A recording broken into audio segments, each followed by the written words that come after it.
Welcome to the Confessions Podcast. I'm Cindy Wagman. And I'm Jess Campbell. We're two former in-house nonprofit pros turned coaches and consultants to purpose-driven organizations. After years of building up our separate six-figure businesses from scratch, we've thrown a lot of spaghetti at the wall and have lived to see what sticks.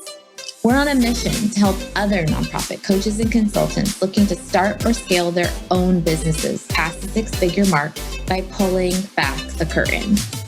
Whether you're still working inside a nonprofit and thinking of one day going out on your own, or you've been running your consulting business for years, you understand that working with nonprofits is just different. We're giving you access to the business leaders who serve nonprofits as their clients. You know, the people who truly get it. No more gatekeeping, no more secrets. This podcast is going to give you an inside look at what running a successful nonprofit coaching and consulting business looks like. Basically, we're asking people how much money they make, how they get paid, and what has and hasn't worked in their businesses. Listen in as these leaders share their insights, their numbers, and the good, the bad, and the ugly when it comes to building a nonprofit coaching or consulting business.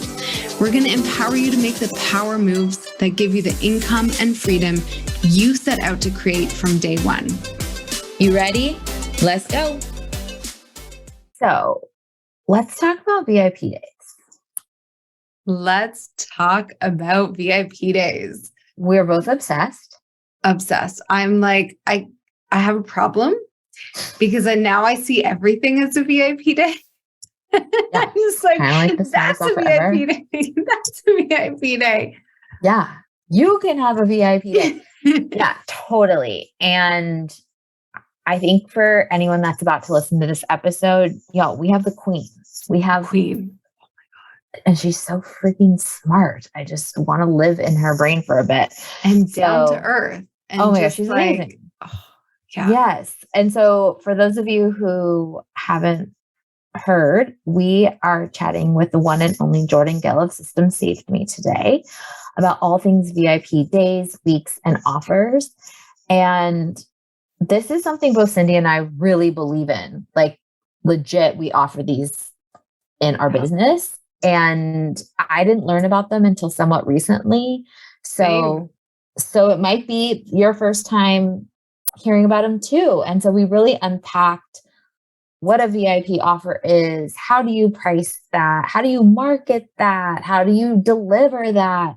It was so good. So good. I'm like taking notes. I actually enrolled in one of Jordan's programs because I'm like, I need the fast track. I mean, we talk about that, right? The fast track or fast path to doing things. And I was like, I want to do this in my business and I'm just going to learn from her. So absolutely. All you listeners get to do the same thing. Totally. So if you are someone in your business who is maybe feeling burnt out of that retainer ongoing lifestyle, or you really enjoy working with clients, but that ongoing pace is not serving you, this is a really great episode for you to listen to. And what I loved about what Jordan did is she gave us so many kind of case study style examples. I was like writing down all of the ideas.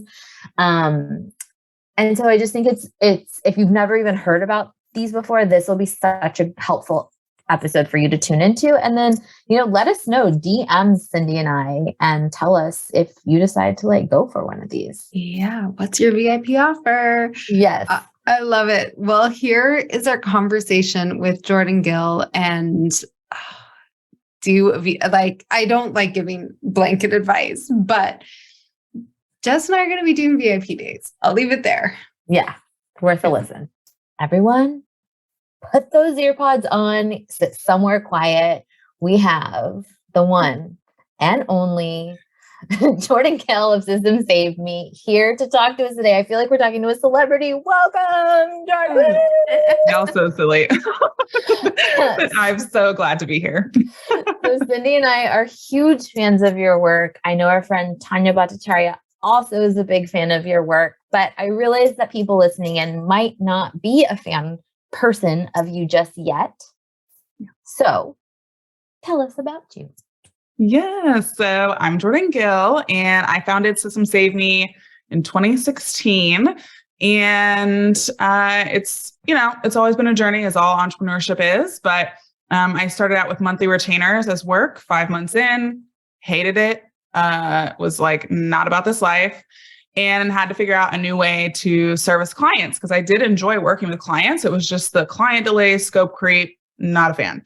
So I found VIP days, and basically from that moment on, I said goodbye to monthly retainers and serviced in just VIP days for about 3 years before everyone was like, how are you vacationing all the time and like puzzling and doing all these things? And I was like, oh, I do VIP days. And everyone's like, what? So then I decided, okay, let me go ahead and teach about VIP days. So for the past 2.5 years, I have been spreading the VIP day gospel, as I like to say, and been able to help thousands at our virtual conferences, about 450 clients in the past 2.5 years. And it's been such a joy. I still do VIP days myself because I literally do still think that they're the best way to service clients. But yeah, it's been a fun ride. And I live in Dallas, Texas with my husband and my bonus son, who is 8, and our Kavapoo, Vivian, who is quite the addition to our family. I think Vivian the Kavapoo, is that how you say it? Kavapoo, yes. No choice but to be a personality. Yeah, 100%. So I would say that, I don't know, Cindy, correct me if I'm wrong, 70, 80% of the folks listening are probably working one-to-one, retainer style clients. They might not know what a VIP day or a VIP week is. So can you just inform us what that offer looks like? Yeah, totally. So VIPA and week, they're similar. It's just obviously one is a day and one is a week. But the definition that we use is they are a 4-figure offering minimum. So don't come at people with like a $600, $300 VIP day. That literally doesn't even make sense. A minimum 4-figure offering that lasts between 3 and 8 hours for a day, within a 24-hour period, that leads your client through your transformation, your method, your process. So what I see a lot of people doing is like a ask me anything or like power hour brain situation. And like, that's not a VIP day, not because it's wrong or bad, but just it's a different type of offer. A VIP day is truly like a yellow brick road path. Like you're helping somebody, whether it's a strategy path, whether it's an implementation path where you're building it out in a day. Those are what VIP days are. And again, a week is obviously then, from Monday to Friday. And the gist of it is that it's very clear when your offer starts and when it finishes. So your clients don't really have what typically happens in monthly retainers, where clients are just like, there's time and there's just endless amounts of it, and I can just delay and do whatever I want with it. And it's like, oh my gosh, a nightmare. So that's the beauty of VIP days and VIP day weeks, is there's very clear understanding of when it starts, when it stops. There's no complications. So yeah, that's what a VIP day is, or a VIP day week. Awesome. And like Jess said earlier, like we're all in. I'm working on mine. My offer is actually like next month as part of your program. So I'm really excited to dive in. When is there a right time to look at this as part of your service or product offering? Is there too soon? I mean, I don't think there's ever too late, but what do we need to have in place to be able to do this well? Yeah, that's a great question. I would say that I don't like usually like generalizations like that, but I guess it hasn't come across my plate yet where I've seen somebody offer VIP days right out the gate and it be a successful experience. Mainly because when you're first starting out in your business, there's a lot you're figuring out at the same exact time. And with VIP days, there is this element of knowing exactly who the clients are you want to work with, exactly the process or framework you're taking them through. And when you're in the very, very beginnings of your business, which I would consider your first full-ish year, that probably isn't going to be the best offering for you to start with, is a VIP day or VIP day week. And, that's not to say my mind won't be changed one day, but I just would say if you know who you like working with and you know, generally speaking, the process and framework you want to take them through, then it's like, okay, a VIP day would work really great. I also think that it is where you don't have to do just VIP days. You can actually do both retainers and VIP days and allow for VIP days to bring in cash flow and cash injections and have it be an offer that you kind of sprinkle in whenever you have availability and things like that. So it doesn't have to be the whatever either or world. It can be both. And if you are like, I like the stability and security of monthly retainers, which I get. But I did VIP days for 3 years straight and was totally fine, made 6 figures, worked 4 days a month. And there was no issue of like stability or security issues in my mind. So I think that it's just a preference. Like there's not a right or wrong or good or bad, but I do like to share that it doesn't have to be like a total 180, switch. It can be something that you kind of seed in, see if you enjoy it, and then be like, okay, I want to go all in, or I like doing a few of these every month or every quarter. So helpful. I think for folks listening in, again, if this is the first time they're ever hearing about a VIP day, might want some examples of like some offers. And you just said that you worked with over 450 clients, and you've taught thousands of people who have adopted a VIP day as an offering. Yeah. So could you tell us through some of your students, like what a VIP day offer could look like, just to, maybe spark some inspiration for people listening in? Yes, I'm definitely a case study idea learner. So I love sharing ideas. There's some really like wild ones that like took me a minute to be like, I don't know if this can be done. But I'll stick to generally, I would say your folks on the nonprofit consulting side are pretty, I don't know, in the typical range of VIP days. So there's website designers who build a website in a day, which still boggles my mind. I've literally bought several of them and invested in several of them. And I'm like, how sway? Like, I don't even understand. Like I actually did an entire rebrand just using VIP days to prove this concept. And it was glorious. And I did like a branding, strategy VIP day. So branding in a day. So I got the new logo, the colors, prints, like all of that stuff. I did a photo shoot VIP day, which was really cool. It actually technically was 2 days. It was 2 different shoots. And then copywriting VIP day for the website copy. And then my website VIP day. And it was awesome. Loved every second of it. So there's 4 examples there.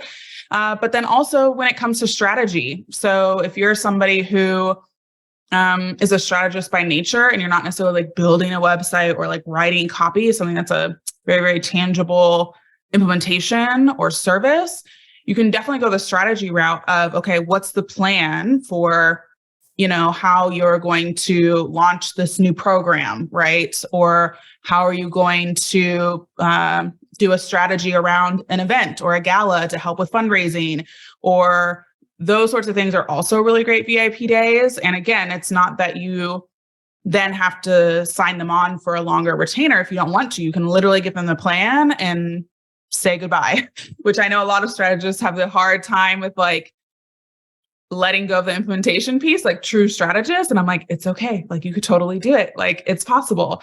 And at the same time, if you do enjoy the implementation, you can absolutely, exchange that at the end of your strategy VIP day and say, hey, like, do you want to continue the working relationship? So those are a few different examples that I would think are probably the most relevant to yours. There's a couple others where it's like an audit. So if you're wanting to look at how they're maybe doing their operations in their nonprofit, and that's like your specialty, then you could do a VIP day where you aren't on the call at all with the client. You're over there, doing your wizardry, checking all the things, and then you meet with them at the end and share your suggestions on improvement.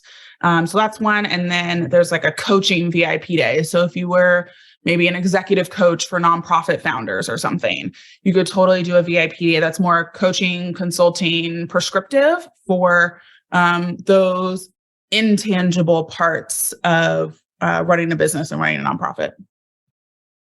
That's so cool. I'm so excited. I'm starting mine with the fundraising plan in a day or week. I haven't decided. Yeah. But part of what you were saying struck me. I wrote a note down, which is like, we often talk about the benefits to ourselves, but you actually talked, in your experience, the benefit was significant as the customer.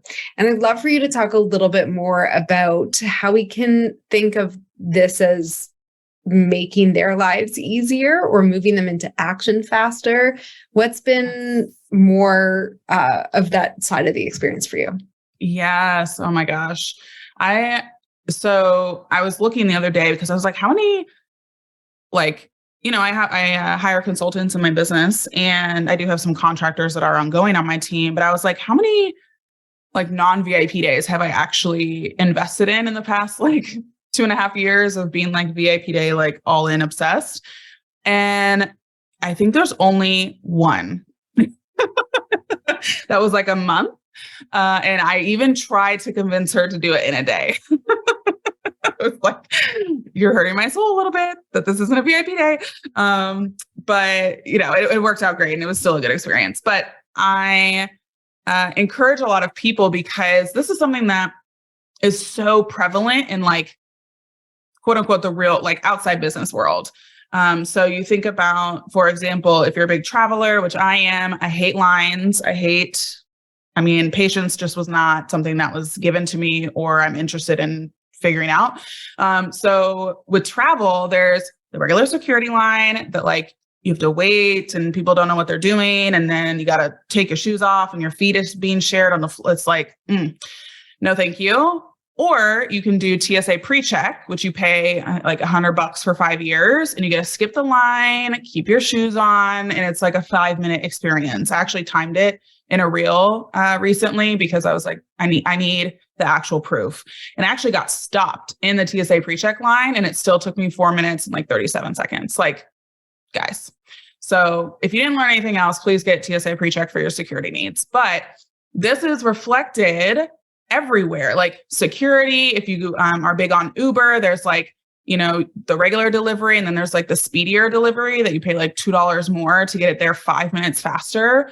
I'm that person. I will pay $2 for it to get here 5 minutes faster. I want my food hot, or whatever the case is. So this is happening all around, right? Like even the most expensive cars are the fastest ones. Like it's truly everywhere. I see it all the time. And my husband's like, please. But I want to encourage you that this is just taking it and now applying it when it comes to consulting, when it comes to service, and in business. And people always are going to want stuff faster. Like it's just, if they can't have it for free, the next best thing for people is fast. And so if you are able to deliver, again, that same quality of experience, but in a faster time frame, people are going to pay a pretty penny for that, because you're saving them that time. Time is precious. You don't have oodles and oodles as of today. You don't have oodles and oodles of time to just be, frolicking through the sunflower fields. Like time is so precious. Money is a renewable resource. Time is not. And so there's always going to be a segment of every audience in every industry that is always looking for the fastest way to get something done. This is so good. And as someone that I move at a really fast pace. And so people who like love process, I'm like, it stresses me out. But they're there. And so I'm curious what you say to people who, again, have that objection around how can I possibly do all of this in a day? Like, how do you, if you're, I'm not sure, open to sharing your framework, or like, I'm sure some stuff has to get stripped away, but it boggles my mind too that someone can build out a website in a day. But then here I am, I can complete, a 15-part email sequence in a week. It's just, we all got our gifts, So how do you combat people who are like, oh, but my process would only work if it was over 3 months? I love skeptics. I love them very much. And I like a good challenge. So I'll share something really, one of the more interesting VIP days that, again, I had to confer with my woo-woo folks, because the most woo thing I have in my house is a candle. So, and that's not a knock on woo-woo. That just isn't how I process the world. And so somebody came to me and said, I want to do, I'm a songwriter producer, and I want to help those who have experienced trauma build a song that can help them heal their trauma. And I was like, okay, I am not trauma informed. I'm not certified. I don't know any of this. So let me go to my people, see if this is like something that people even want. Right. And so conferred with my woos, and they were like, yeah, this sounds awesome. Like, I want to refer people to her. So I was like, okay. So I connected her, and that's what she does. Like, literally her VIP day is in the morning. She hears about their experience. She takes a break. Well, they take a break for the day and probably have to like do some processing and whatnot. She is literally producing and writing and singing this song, like, and putting it all together. And then at the end of the day, she sits down with them and they listen to the song together. And like, the person's crying and it's beautiful and it's like all this stuff. And I'm like, whoa, okay. So powerful. And I would not have thought that initially when I spoke to her. I'd been like, okay, there's a lot of elements here that I'm not sure about, but it's a really beautiful gift she's able to give people in a single day. So, I would say that there are some elements, like if you're, I don't know, in like the health sphere, right? And someone comes to you and their goal is to tone up or lose weight or something, obviously you're not going to be losing a bunch of weight in a single day, right? However, what you can do is have a VIP day that's around the strategy to get you there over the long term. And what I've seen different health coaches or even sleep coaches we've worked with, stuff like that, where it's like we're building a plan. And then what's cool is they'll create either like a private podcast or a Google Calendar that their clients can upload that allows for that accountability piece to be there, but that person doesn't have to be there for the accountability, which is really cool. So there's ways that you can take some of the magic that is in the longer term, but create a different way of delivering it that doesn't involve you as the person and whatnot. So I've seen some pretty creative ways with the deliverables of the VIP day, but also, again, in my program, I talk about assets, which are ways that you can speed up your VIP day. So for example,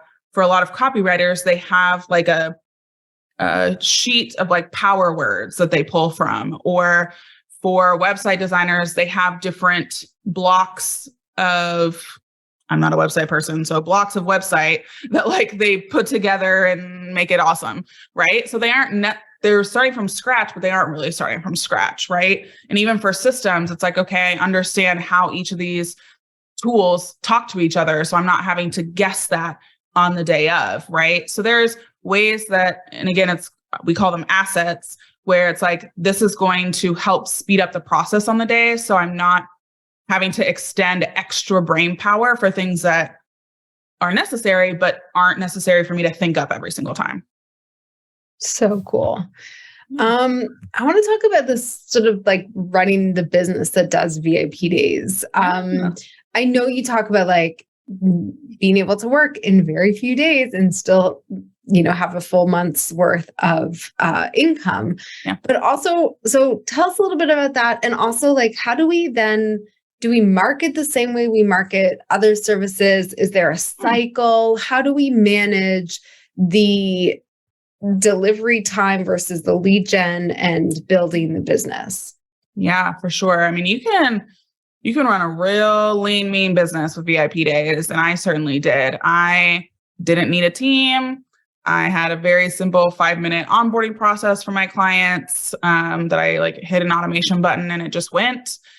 So the operations of the business is like, I don't know if you can get any more like streamlined, honestly. And so I pretty much had like a 3-day work week when I was doing just VIP days. So I would work Tuesday, Wednesday, Thursdays, and I would have 4-day weekends every single weekend. And that's where my friends were like, what is your life? a great life, isn't it? So sometimes I'm like, that was nice, right? Now I have a team of 9 and it's a whole thing, but it's still a joy in a different way. But I had a 3-day work week. And so how that would kind of parse out every week is Thursdays would be my VIP days. And then I would take obviously Friday, Saturday, Sunday, Monday off, and be able to rest and chill and and whatnot. So I always encourage people to think about that with their VIP days, because you are extending a lot of energy, both mentally, both in all the ways. And so whatever ideal world you have set up for your schedule is the next day after your VIP day, you don't have anything going on, because you're just not going to be as productive. And so then on Tuesday and Wednesday are kind of my marketing days. So I would either schedule some podcast recordings for guest podcasting, or I would do sales calls. And again, the thing with VIP days is I only needed to sell like 4 a month to like hit my goals. So I don't need to talk to hundreds of people like you do for courses or programs. Like I have to talk to like 8 to 12-ish people, depending. So I'm not having a ton of sales calls on my plate per se. And I also was really big on referral partners. So I would say majority of my VIP days came from either referral partners or guest podcasting, or even some events that I would attend. So not even speaking at events, like not even being the person on the stage, like just attending the event, being in the room, connecting with people. Cause that's the funny thing about ops people, like operations people like me, like we're not at events. So I was the only ops person in the room. So it's like, if you need ops help, I'm the person you go to, right? Which is super beneficial. So I would say that you can definitely have a good process and flow for like 2 days of like marketing and selling, 1 day of delivery. And so again, what I see people who have monthly retainers get into an unfortunate flow of is they're so heavy on delivery that your marketing and sales is not happening. And then when a retainer drops or budget changes or whatever the case is, and a client 2, or I've even seen sometimes 3 in like the span of 2 months drop you, like you haven't been marketing, you haven't been selling. So now it's going to take you exponentially longer to even find that next client because you haven't been doing that work. And so what's great about VIP days is it's an ongoing practice. It's just a part of your weeks, and you're not so exhausted by all of the delivery you're doing because it's very segmented, but you're also doing marketing and selling consistently enough to where your next client is just like not that far away because you've been doing the work the whole time. Love that.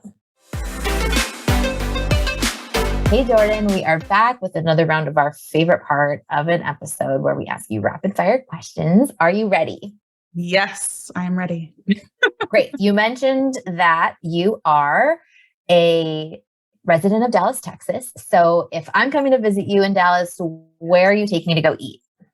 Oh my gosh. Well, it depends on your food preferences, which I'm very cognizant of because I have to be gluten-free, dairy-free, egg-free for allergies and my chronic illnesses. So depending on your food preferences, I would change my answer. But if I just could decide all on my own and had the free will, I would take you to Heart Eights Barbecue because it is the absolute best barbecue you've ever had. Hickory smoked, like you can smell the smoke from like miles away, and it's delicious. And then I also would take you to it's kind of a hidden gem downtown called Woolworth for dinner, and that is more like American style, but they have like true mixologists who are on their staff. And so you can tell them like your flavor profiles and they'll whip up something fun and exciting. So yeah, I would say Heart Eights Barbecue for lunch. And then you would go to Woolworth in downtown Dallas for dinner. Amazing. That sounds incredible. How specific. So I know you are kind of a self-described, like to be really cozy and take moments to chill out. What does self-care for Jordan Gill, ideal self-care for Jordan Gill look like? Oh yeah. I love this question. So I love massages. So I have made it an absolute requirement, especially with having 9 team members and delivering at such a high level in business. I have weekly massages on Monday mornings at 10 a.m. every single week. It's pretty rare for me. I had to not do it this week because I had jury duty on Monday. Boo. But that is something that is very, very non-negotiable. And that's to set my tone right for the rest of the week. So weekly massages. And then also I enjoy myself a good love sack chill, which is a bean bag, but they're like these giant bean bags that are absolutely absurd, but they are the best. Like I had to save up for my first one. They're like $1,000. Like I'm not joking. So I saved up for my love sack and was like, yes, like I got one, and it has been the best investment. You can read on it, you can chill on it. And so I would say that's my second one. And then my third self-care thing is that I don't have a ton of notifications on my phone. So I am not constantly, I actually have now a work phone and a personal phone. And so I'm very cognizant about making sure my energy isn't sucked everywhere. What's your favorite business book? Oh my gosh. So I would say Radical Candor is my favorite business book, mainly because I really appreciate people who can be upfront and share what's on their mind, and in a way that is, productive. But I don't like being around people or being connected with people who are uncomfortable sharing when they're uncomfortable. Like if I'm being frank, because I'm going to share when I'm uncomfortable, and it's not a knock on people. It's just, I want to if I didn't share, then I actually don't care. You know what I'm saying? And so Radical Candor is a great book, especially if you have team members, is because you're able to figure out how your team can be comfortable enough to say like, hey, we're not going to do that. Or, hey, like, this is a bad idea, or whatever the case is, which my team does to me. And I appreciate and I value their perspective. And so I would say that's probably my favorite business book. It's good for even if you don't have a team, but totally glorious. Great. Yeah. Final question. I know you like to play around on Instagram. I'm not sure if you've crossed over to TikTok, but who is an absolute must follow on either platform? Ooh, yes. So TikTok is more of a ridiculous follow like situation. So if you look at who I follow on TikTok, it's probably more embarrassing than anything. But Instagram, I would say the two people I actually just told my team that I want to like really do similar content to is number one is Alex Catoni of Copy Posse. So good. So She's good. The queen. Queen. Yeah. And then secondly is Cody Sanchez. And so she actually helps people build boring businesses. Like that's like her thing. And so she's like, get a laundromat, get an ice machine, get a vending machine, get a pool business, like whatever. And her content is so interesting. Like she'll literally just be like filming outside of Chick-fil-A and be talking about like Chick-fil-A franchisees and like how that works. So she'll be in a laundromat and like talking about like the breakdown of profit and loss and how much you would need to put down to buy a laundromat or whatever. Yes. And so her content is phenomenal and so interesting and intrigues me as someday I would like to buy some boring businesses. Totally. That's so fun. I'm going to go follow Cody as well. I haven't heard of that account. So awesome. Yeah. Thank you so much for playing. That was so fun. Yes. Thanks. Those are great questions. Go ahead, Jess. I didn't have a question. I mean, I do have questions, but I just am like, I love that so much. We talk about that. Cindy and I, we preach that so much that we just recorded an episode yesterday on working on your business versus in your business. And I found myself in that pickle before where I was so busy working nonstop with a client, not doing any business development. And then boop, the contract was up and I was like, so I just really love that you made that point. Yeah. Okay. I'm going to ask a silly question. Did you ever get bored? Did you ever, because it's like that cycle, right? And so like, do you have multiple types of VIP days, or were you finding that you were doing the same thing over and over again, which is not a bad thing. And certainly can be a really profitable one, but I'd love to just like, if that is your business, how did that feel in terms of variety and creativity? What you were, Yeah. So my target client was seasonal business owners. So that's wedding planners, tax professionals, hail damage consultants, wine, like people, like it's so anyone who has like seasons in their business. And I didn't notice this trend until I like looked at them all like on a wall and post-its, and I was like, oh, like you guys are all seasonal, which I have a background so cool. in. Yeah. So I have a background in sports, which is very seasonal. And so I had this natural attraction to seasonal businesses where there's an off season and on season. And so it made sense. And I didn't see it necessarily at the time, or when I first started offering them, but that was a focus for me. So the variety came in the types of clients. Like my system was the same of working through their CRM, so their customer relationship management software, and building that out.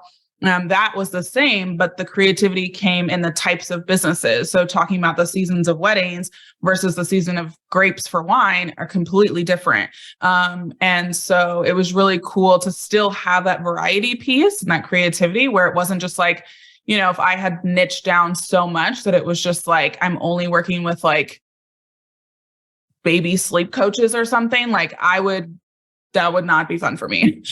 So if you're somebody who does want that variety and creativity, you can create that in the niche or in the target audience that you're working with versus necessarily the process or framework that you're doing. I did have one VIP day front end, and then I had a VIP weekend. And the difference was the day was about building out the CRM, and the weekend was building out the CRM and then talking about the team management piece, because for seasonal businesses, there's a lot of seasonal hiring and training that goes into that.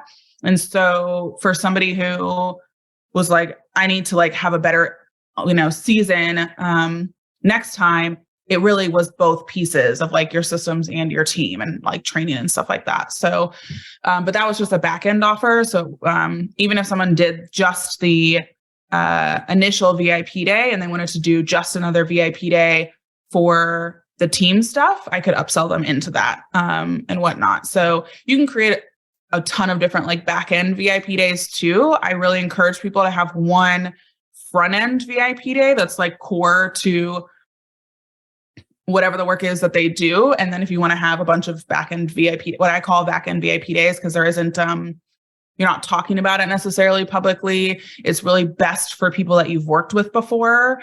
You can totally play around with that too. So that again, you have variety in VIP days, but it doesn't clutter up and complicate the sales process.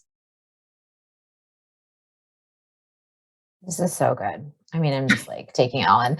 One thing that people who are just learning about you might not know is that you are excellent on the customer experience. And I haven't done a VIP day with you, but I've attended your conferences. I just signed up for a new offer you're putting out. And I know that you give a lot of attention to that. You teach about it.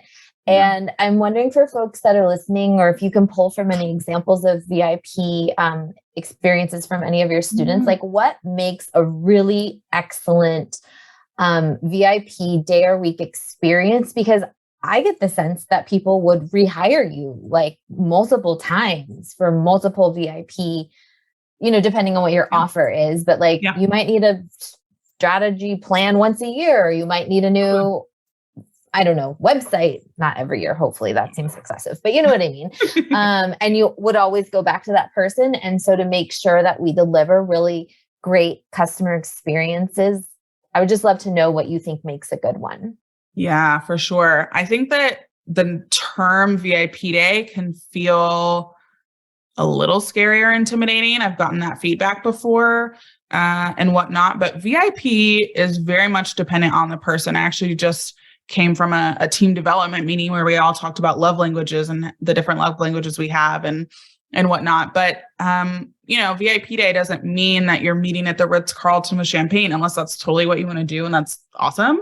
But my VIP day is like, I did one last week and like, I showed up in my typical joggers and like sweatshirt and we're just like doing the thing. And that one was in person because she lived here in Dallas. So it worked out. But I encourage you to think of just like what elevates the experience and doesn't distract from the experience. So, for example, I did a VIP day around curriculum design. And so someone helped me to put my curriculum in like the best formatting for consumption. And it was awesome because it was virtual, and she gave at the end of the VIP day, she had sent me a box in the mail and said, you can't open it until at the end of our VIP day. So of course it's like annoying because I'm like sitting in this box and it's this beautifully branded box. I'm like, but it's fine. I waited. I didn't cheat. So we opened the box at the end and there's a bunch of different goodies and things in there. But there was a scratch off in there. I was like, ooh, this is fun. And so I scratched it off, and it actually was a one night. She was going to cover one night of an Airbnb stay for me to record my content at. And I was like, what? Right? Like, I was like, this is so brilliant. I can't even like process. Brilliant. Oh my gosh. So how good. Thoughtful. Right. And so there's different. And I was like, does everybody get this? She's like, well, there's like 5 or 6 different scratch offs. So I don't know which one you're going to get, but like, cool. So she had, I think like a video recording kit that she'll send to you of like a tripod and a lighting kit and whatever else. Like, she really thought, like, she's a curriculum designer. So what are the things that this person is going to need once they leave here and go and record all the content we've spoken about? How can I make that easier for them? And I'm just like, like, I cannot even, right? So that's an experience that I've had that's been really great. There was another one where I hired a website developer for something, and it was a VIP day where we weren't on the call at all together. Thank goodness, because there's nothing more I don't want to do than watch code. Maybe taxes, but like, I don't want to watch you code. And so what was lovely is, I mean, she had this really intense pre-work questionnaire, and I was like, whew. But it was a super lovely touch because she actually sent in the email of the pre-work questionnaire, she's like, this is going to be a lot, and I'm not apologizing for it. But what I've done to make it a little bit better is give you a $10 Starbucks gift card, go get you a chai tea or a coffee, and make it a little bit more enjoyable. And I'm like, you know what? I will go get myself a chai tea latte, and I will do this pre-work. Thank you so much. Right? So anticipating where there could be frustration or there could be a dip in experience, and being like, oh, like, I'm going to think up a way that I can meet you where you're at and actually make it a positive experience rather than something that you want to like, nails on a chalkboard and like pass out about. Right. So those are a few examples that, again, on the receiving end of VIP days that have been really, really great. That again, aren't the Ritz-Carlton and aren't those things. They're little tiny touches, but they also don't distract. They aren't, I'm just getting like, I don't know, like something that's just like a mouse pad or something with like your logo on it. It's like, okay, but like, what are we doing here? So thinking through, anticipating, thinking through how to elevate the parts that they're going to either groan or moan about. Like, how do we then take it from a negative to a positive? Those are the ways that you increase client experience. And I've seen people be really creative with how to do that. And it's been really fun to see. And so make it your own. It doesn't have to be, an Airbnb night. It doesn't have to be a Starbucks gift card, but just, again, it can look like a few different things. I actually did a retreat with some of my alumni, and I went to Target and I bought them all these like $15 fuzzy blankets, because I'm like, I'm always cold. So let me make sure that they aren't going to be cold. And I live in Dallas, Texas, so cold is relative. But they all came, and that was like their favorite thing. Like, they were so excited about these $15 Target fuzzy blankets. They're like, you can never have enough fuzzy blankets. And I'm like, this is why you're my people. It's true, right? It's like, you just think through those little touches to elevate. Well, no one does that. I mean, I think, and I know Cindy has a question, but just to jump in, like, it's those little touches that separate you from everyone else. And I tell this to my nonprofit clients, like, by you sending a Loom video, you're doing 99% of the things, or 99% of nonprofits will not do that thing. You put something physical in the mail as a thank you card, a handwritten note, like, it will set you apart. And so these are some really great examples, coupled with those things you called assets, like the ongoing podcast. Like, this is such a masterclass for whether you do a VIP day or you just do this as part of your offer suite in general. These are so good. Thank you. To that point, when your clients are nonprofits, they're used to being treated like shit. Totally. So when you treat them nicely, it's like above and beyond. Oh my gosh. Could you imagine if as part of your VIP day, you like bought them all lunch? Like you sent them lunch, catered lunch for them, they'd die. It'd be like, they would die. Something like that. Yeah. Totally. So they just are used to not getting anything nice. Yeah. Okay. I had a question a while ago and I totally forgot it, but then I remembered. So I can ask it now, but it might seem like a little bit out of the blue. Earlier you mentioned referral partners. And I know I get asked a lot about that in terms of like, how do you set that up? And what does that look like? So I'd love to hear your experience of are those formal relationships or just informal, and what has worked for you? Oh my gosh, I love talking about referral partners. Love, love, love it. I kind of do them. I didn't realize I did them necessarily differently, but the more I talk about it, the more I do realize it's semi-different. So it's not in the traditional sense of like, hey, do you want to send people my way? And then every month I annoy the crap out of you to send me clients. Like, that's just not how I roll. Because that's annoying and it's not helpful for anybody. Like, they're welcome to business. Everyone wants more clients, right? So how I see referral partners is I look at my client's journey, and see, okay, who comes before me in my client's journey? So systems is never the first thing people are buying, and that's fine. Like, I'm cool with it. I get it. So I'm kind of in the middle of the journey. And so it's like, okay, what are people doing before me? And they either are hiring a business coach or building a website. So I'm like, okay, so I can go to a website designer and say, hey, does it feel really crappy when, you build this beautiful website and it's converting into leads, but then your client has a crappy sales process and they blame the website? Right? They're like, you aren't getting me leads, you aren't whatever, when really they don't have their systems together. So I'm like, okay, like, wouldn't it be nice if actually while you're building the website, I can come in for a day, build the CRM, and then it's set up and ready for the website launch. And then their leads and their sales process is all happy and like, you look really great. Right?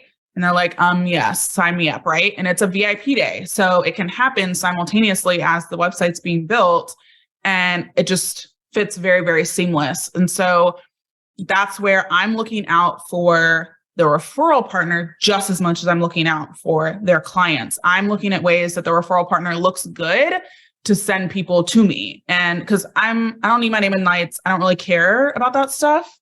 And so even with business coaches, they want their clients to have a client onboarding process or a sales process. And so, but they don't want to talk about it. They don't want to talk about how to set it up.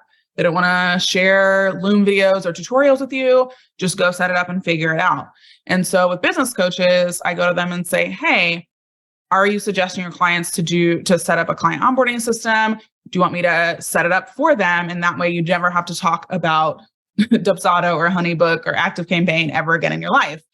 That is music to their ears. So like, hallelujah, Jesus, let me just send everybody to you. And so again, I have inserted myself as an extension of other referral partners' client experience. So I'm able to notice like, okay, here's where my referral partners are feeling kind of annoyed or things that I guess affect their client experience, that I can come in and be like, shoop, like I get to just do it for you and make you look really good. I don't have to ask for clients every month. Okay. Like I never have to ask for clients because it's so easy for them to be like, okay, they're starting to talk to me about Dubsado or about ActiveCampaign or about crap I don't want to talk about. This is the time that I get to send them to Jordan and get paid like a, $500 referral fee. And I just get to sit back and stay in my zone. Same thing with website designers. I'm like, again, if they have crappy systems, send them to me. It'll take me a day. And then you look good because your website and your systems are all built into one. So I found it important to think about not just your referral partners' clients, but think about your referral partners, take that step back and really think about how can I be an extension of their client experience and make them look good. And so that's really how I stayed like ahead from a VIP days perspective, is because I didn't have to do the constant asking that typically happens with referral partners. And again, there's referral partners that I have that I know are after me. And so it makes sense for me to cultivate those relationships, because then it makes me look good from a systems perspective, whether it's online business managers are a great referral partner that I'm a good referral partner for, as well as one of my top referral partners that I send people to is an affiliate manager. She's actually like a partnerships manager, so affiliates, joint ventures, stuff like that. And I send her clients all the time. Number one, because she's phenomenal, but number two, she's a great extension of my client experience. And she makes it easy for me to refer people. I'm actually on like a monthly newsletter where she sends, it's super valuable. She's like, oh, these are the people I met this month. Like, you should meet them too. And here's what's going on in my business. And here's a cool new thing I put in my office for whatever else. And so she provides that value every single month, but it also is a nice reminder for me of like, oh yeah, I have somebody that I need to send to her. Like, let me go do that now. So it's so smart. I mean, it's magical. I mean, good on you for thinking this up. And I love what you said about it, making others look good or you look good because you're being so helpful all the time. A follow-up question to that though, is just to get a little bit more nitty gritty. Like, how official are these partners? Are you like having contracts signed? Is there like an agreed upon referral fee? Like, I think for folks in this world, this might be a very new concept. And I would just love, as someone with more experience, to walk us through some of that detail. Yeah. So for me, I don't play with legal stuff. Like, I get very nervous if there's not a contract or an agreement for something, because I just like to understand the expectations of both parties. And so for me, referral partners were a more formal situation where I sent them an agreement of like, if you do send somebody to me, like, I promise I'm going to pay you this amount. Like, I want it to be very reassuring to people to know. And especially if it's a newer relationship, if we've connected in some way that hasn't been over months and years, I want them to know that I'm not like, I don't know, taking advantage of them. Right. So I do have a referral partner program per se. And again, it's just a contract that is in perpetuity so we don't necessarily need to like re-sign a new contract every year.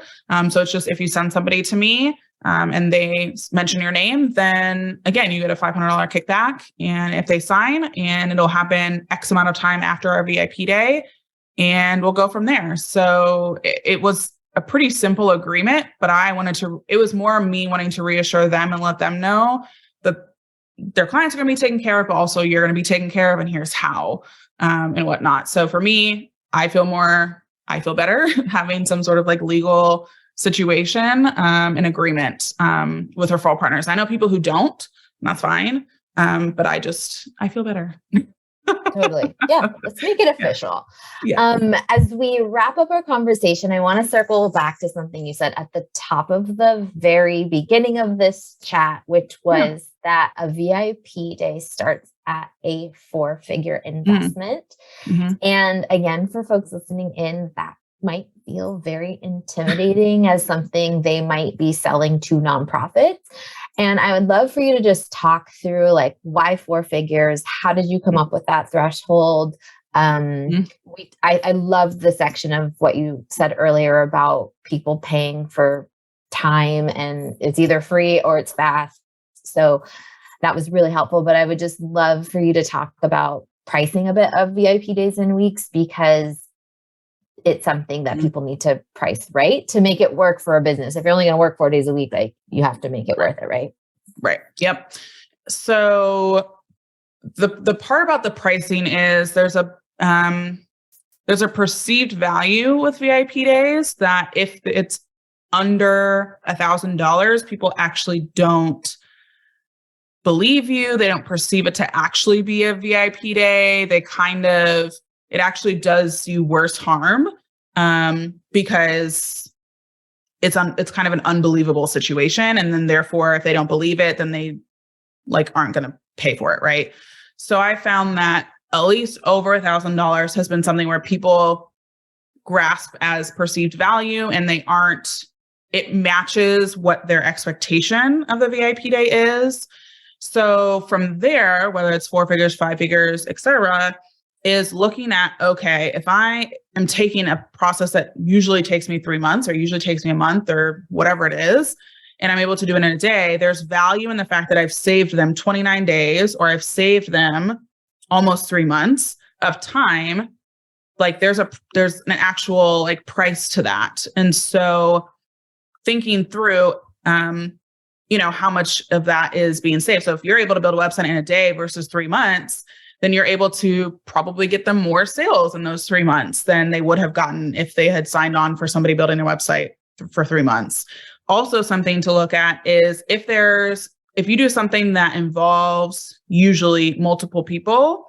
So for example, like if a website designer is wanting, website's an easy one because everybody understands usually websites, but you're thinking about, okay, usually you have to get a website designer, a website developer, sometimes like a techie person that's more or less like in the systems and in all of that stuff. And so if you're kind of all of those things in one, there's value. You're saving them money by not having to find these other people to hire and to manage.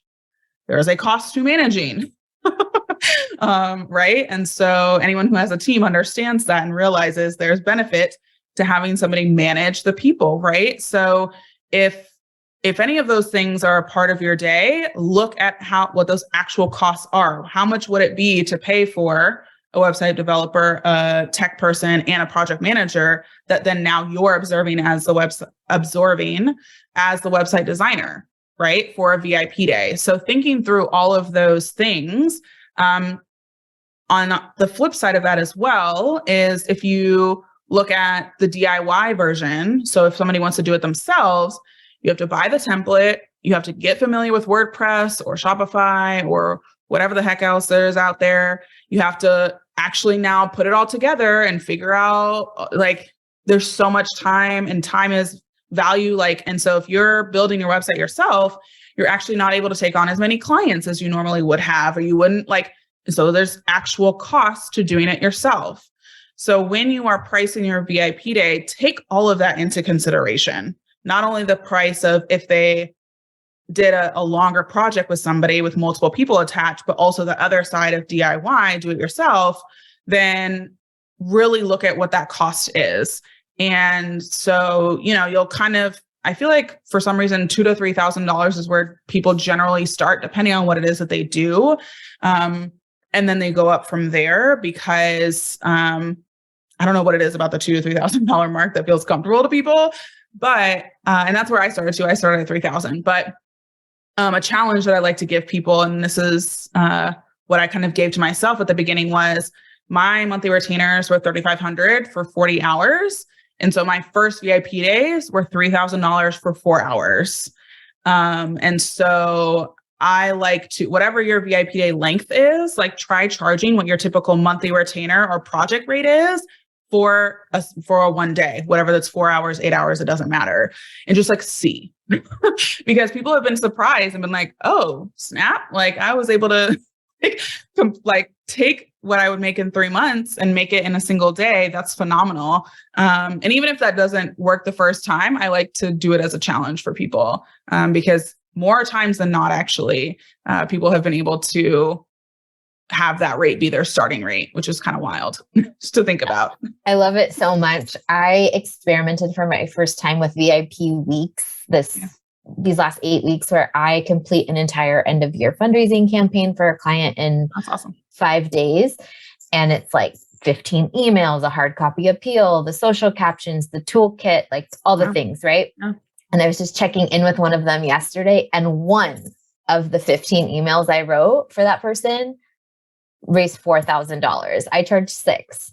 And so I was like, wow, and we did it in a week. And so I think too, the pricing thing, which I know so many of us nonprofit consultants are carrying on our own trauma from being in the nonprofit sector. So many of us are women. We've got a whole bunch of uphill climbs to conquer. I just really appreciate all of these perspectives. And yeah, I think people they want to pay the fast pass. And so this is such a great tool. You're amazing. And I think both Cindy and I are so grateful to be in your orbit. For more people who want to be in your orbit, Jordan, where is the place for people to find you? She's also so fantastic on social with like your reels. Like you really got it together. Listen, what you're seeing is, again, I preface with I have 9 people on my team.